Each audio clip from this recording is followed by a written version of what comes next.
আসসালামু আলাইকুম বন্ধুরা। আজকে আমি যে বিষয়টা নিয়ে আপনাদের সাথে আলোচনা করব সেটা খুবই সিম্পল একটা বিষয়, খুবই সহজ একটা বিষয়। সেটা হচ্ছে যে ভেঙে যাওয়া, ভেঙে গেছে। আচ্ছা, আমরা আমাদের দেশে কিন্তু এই একটা শব্দ দিয়ে কিন্তু আমরা সব কিছু বলতে পারি। যেমন আমার পা ভেঙে গেছে, আমরা কিন্তু সেটা বলি ভেঙে যাওয়া। আমাদের গ্লাস ভেঙে গেছে, ওটাও কিন্তু ভেঙে যাওয়া। তারপর আমাদের মন ভেঙে গেছে, সেটাও কিন্তু আমরা ভেঙে যাওয়া। তারপর আমাদের সম্পর্ক ভেঙে গেছে, সেটাও কিন্তু আমরা বলি ভেঙে যাওয়া। তারপর আমাদের পা ভেঙে গেছে, সেটাও কিন্তু আমরা বলি ভেঙে যাওয়া। মানে কিন্তু একটা শুধু কথা, মানে ভেঙে যাওয়া দিয়ে আমরা কিন্তু সবগুলো বুঝিয়ে দিতে পারি, তাই না? কিন্তু কোরিয়ান ভাষাতে এই ভেঙে যাওয়াটা বিভিন্ন জিনিসের ক্ষেত্রে কিন্তু বিভিন্ন ওয়ার্ড ব্যবহার করা হয়, বিভিন্ন শব্দটা ব্যবহার করা। এখন আমরা কোরিয়ান ভাষায় শিখবো যে এই ভেঙে যাওয়াটা বিভিন্ন জিনিসের ক্ষেত্রে কিন্তু বিভিন্ন রকম হয়ে থাকে। যেমন কাচের কোনো জিনিস ভেঙে গেছে, সেটা কি বলে জানেন? কাচ হচ্ছে ইউরিগা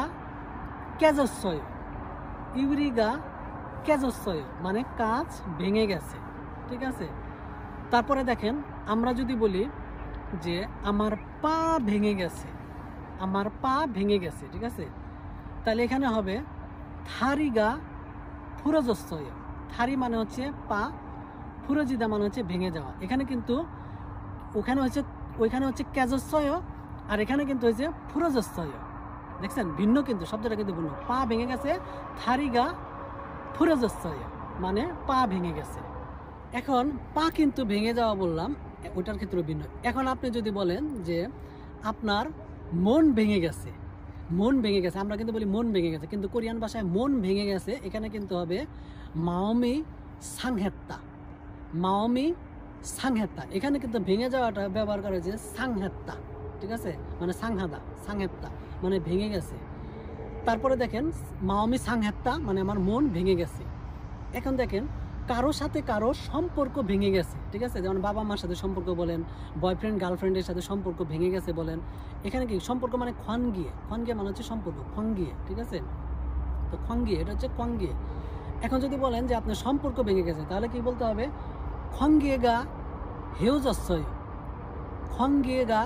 হেউজসয়, মানে কি সম্পর্ক ভেঙে গেছে, বিচ্ছেদ হয়ে গেছে। এখানে কিন্তু ভেঙে যাওয়াটা, তাহলে কিন্তু আমরা কিন্তু বুঝতে পারলাম যে এখানে মাওমি সাংহেত্তা মানে কিন্তু যে আমার মন ভেঙে গেছে, এখানে কিন্তু সাংহেত্তা ব্যবহার করা হয়েছে, ঠিক আছে?